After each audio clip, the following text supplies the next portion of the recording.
ሰላም ጤና ይስጥልን ያንቱ ቤተሰቦች እንዴት ናችሁልን? በዛሬው ቪዲዮአችን ሳቢና ስለተባለች እህታችን ከታንዛኒያ ወደ ሳውዲ አረቢያ የቤት ሰራተኛ ሆና ሂዳ ተቀጥራ የገጠማትን የህይወት ወጣ ውረድና የወሰደቻቸውን እርምጃ ለእናንተ ለቤተሰቦቻችን አስተማሪ ነው ብለን ስላሰብን አምጥተንላችኋል።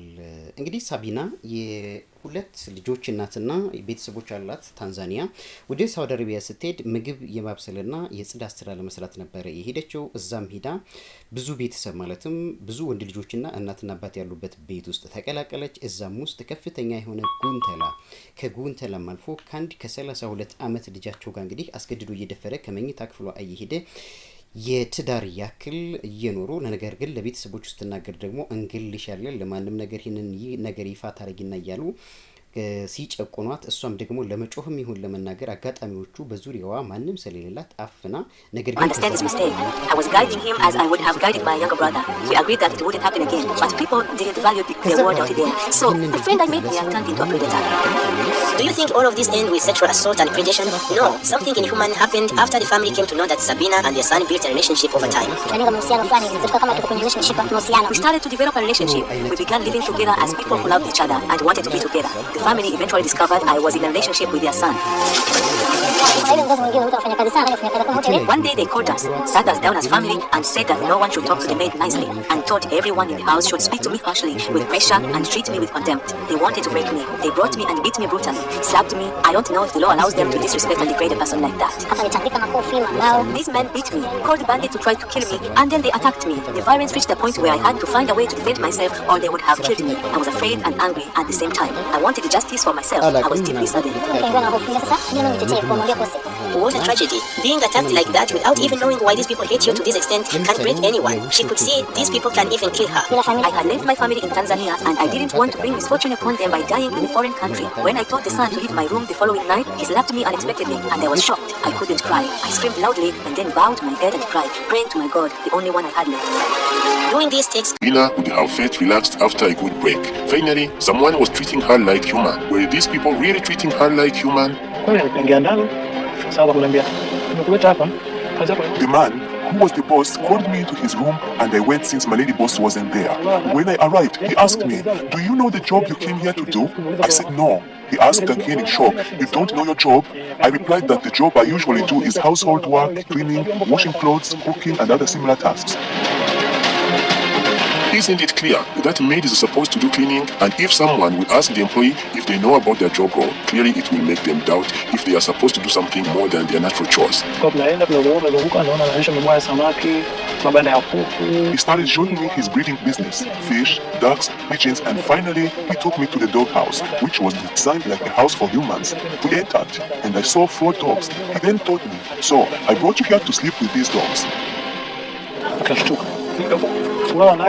When he told me that my job was to sleep with the dogs, my mind didn't immediately grasp what he meant by that. For a second, I thought it was some kind of joke. I asked him, "Sleep with them in what way?" He replied, "You will feed them, clean them, and take care of them." Without much thought, I quickly agreed because I thought the job was very easy. It was simply taking care of dogs. That's what I thought. Sleep with dogs? Isn't it spooky phrase to hear? The first week, I found the job very easy, and the dogs were not troublesome. They were very good to the neighbors to report him. I sat for about an hour thinking about the answer to give him. I couldn't even imagine what sort of thought would have run through her brain at that time. She was sitting in front of the man who wanted her to sleep with dogs and found nothing wrong in demanding this.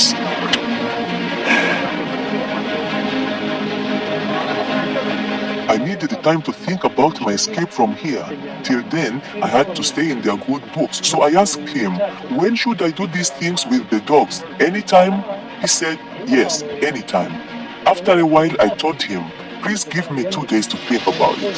This is new for me. I want to get comfortable about the situation first." He agreed. Very smart way to borrow some time. The days I asked to get comfortable with the situation had passed. I approached him and said, "I can't decide to sleep with the dogs. I can't do it." I told him, "I'm not feeling well. I'm on my period. Give me another 2 weeks to recover." He told me, "No problem. go and get well fast. I was indeed on my period, but asking for 2 weeks wasn't because it would take that long, but because I needed time to figure out how to escape. Indeed, the smart way to avoid the situation, but what next? In this while, I had familiarized myself with the neighborhood. One day, my boss called me and said, I am leaving, but don't open the door for anyone except us when we return. I agree. That day, after he left, I packed my belongings, not knowing he had left people to guard me. I was about to leave when 2 guards caught me, took me back inside and locked me in a room with bad smell and no air. Breathing was difficult in that room. Oh, when a maid is caught escaping in Saudi, the owners can do really inhuman things to them and even kill them sometimes. The man returned at 8 in the evening. He came and found me in the locked room, and when he opened it, he beat me brutally, causing wounds and making me bleed. After beating me badly, he told me, this is your first and last warning. Don't try to repeat this mistake. I begged for forgiveness to save my life.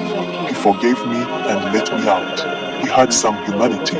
He didn't beg for forgiveness to save my life. He forgave me and let me out. He had some humanity. He didn't take me to the dog room, but to the room I had been sleeping in since I arrived. I stayed there for a week. Snatching a human's freedom is the worst humiliation a human can face. In my heart, I decided I would not stay there, but I promised him I wouldn't think of escaping again and would do everything he asked, because that was the smart thing to do in that situation. Wow, after facing all the challenges, a person maintaining such willpower, immense respect. When I healed, I told him I was ready to work with the dogs as he had asked. She was not really up for the job. It was just a way for her to gain their trust back.